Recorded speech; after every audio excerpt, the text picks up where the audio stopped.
పద్మమ్మ అయితే బిడ్డను చూసి బాధపడుతూ ఉంటుంది. అది చూసి కుట్టి అయితే, అమ్మ నువ్వేమి సమజ్ కాకు, నాకిప్పుడే సీను ఫోన్ చేశాడు, నేను బస్తీకి పోయి వస్తానమ్మా, ఉండమ్మా, వాళ్ళ సమస్యలు తెలుసుకొని వాళ్ళకి ఏం కాదు నేనున్నానని చెప్పి వస్తాను, నువ్వేం కంగారు పడకమ్మా, నాకేం కాదు అని చెప్పి అంటూ ఉంటుంది. ఇక పద్మమ్మ అయితే బిడ్డకి ఎలాంటి పరీక్ష పెట్టినావేంది శివయ్య అని చెప్పి అనుకుంటూ ఉంటుంది. ఇక బస్తీ దగ్గరకు అయితే కుట్టి అలాగే సింహాద్రి వాళ్ళిద్దరూ వెళ్తారు. వాళ్ళిద్దరూ వెళ్ళి అక్కడైతే బస్తీ వాసులు కలిసి మాట్లాడుతూ ఉంటారు. అది చూసి, ఏంటి ఎప్పుడు నుండి పిలుస్తున్నాం, అయినా సరే ఏందమ్మా ఇక్కడికి రాలేదు అని చెప్పి అక్కడ ఉన్న వాళ్ళందరూ అడుగుతారు. దానికి అక్కడ ఉన్న ఆనంది అయితే సైలెంట్గా ఉండిపోతుంది.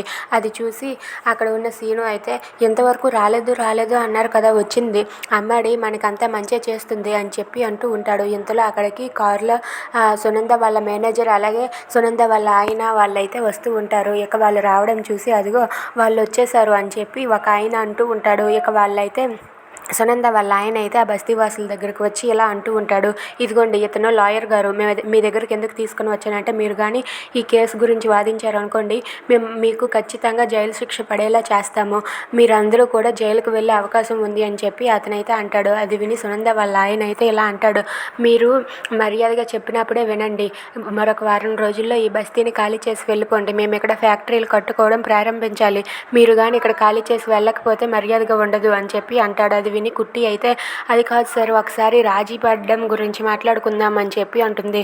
రాజీ ఏంటమ్మా రాజీ అని చెప్పి అతను అంటాడు. అది విని కుట్టి అయితే, ఏంటి ఈయన మాటల్లో తేడా ఉంది, అంటే ఈయన నాకు జ్యోతమ్మకి సంబంధం లేదు అనుకుంటున్నారా అని చెప్పి అనుకుంటుంది. ఇక అక్కడే ఉన్న పర్సనల్ మేనేజర్ అయితే, కుట్టి ఎక్కడ మాట్లాడుతుందా అని చెప్పి భయపడుతూ కంగారు పడుతూ ఉంటాడు. అది చూసి కుట్టి అయితే, మేనేజర్ కూడా కొంచెం తేడాగా ఉన్నారు, అసలు ఏం జరిగింది నేను తెలుసుకోవాలి అని చెప్పి కుట్టి తనలో తానే సతమతం అయిపోతూ ఉంటుంది.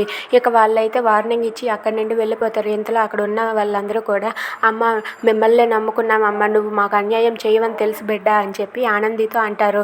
ఇక అక్కడ ఉన్న కుట్టి మాత్రం ఆలోచిస్తూ ఉంటుంది, ఇదంతా అయోమయంగా ఉంది అని చెప్పి త్వరగా ఇంటికి వెళ్తుంది. Thanks for watching friends, please subscribe.